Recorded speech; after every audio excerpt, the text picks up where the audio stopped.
What's up, y'all? This tutorial is one that I trimmed out of another tutorial so that both of them would be super short. It's how you can make a Riddim, dubstep, or tear out sub that has the crunchy, crusty high end that reacts to any audio that you're inputting into it.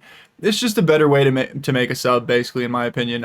And if you want to see the other tutorial to find out about some of the other sounds that are in this clip, you can click the link in the description. So with that, let me play the clip.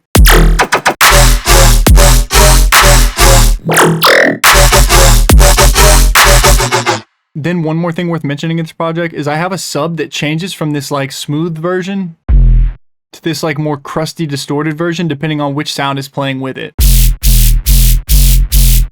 So the majority of y'all probably know how to make subs, so I just put an LFO onto a sine wave, then added two different pitch modulations. The first one's a faster LFO with a higher rate of modulation, which gives it that little thunk at the beginning.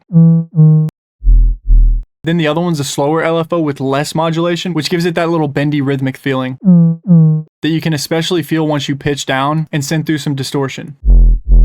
Then to give it that crusty high end, I added the crusher module in Destructor and just turned up the bit crush. Then sent it through an OTT, some EQing to boost the highs and then give a little bump to that second and third harmonic range, but not the fundamental, which will give it that like wubby Riddim feel.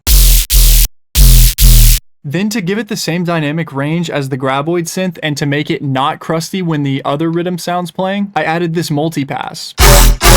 And the way that I set this up was I took the graboid, routed it into the sub audio mixer track, and then turned it all the way down. Then I have this multipass where I've gone into the processing tab and set auxiliary 1 and 2 to use the sidechain input from the graboid, which makes it to where if I add an audio follower, then select my external, I'm getting the input from that synth sound, which I can then send through a remap to get it really tonally how I want it, and then set that to modulate the gain of my high band, so that those crispy high frequencies are only loud and present when my synth is playing, which will sound like this instead of this.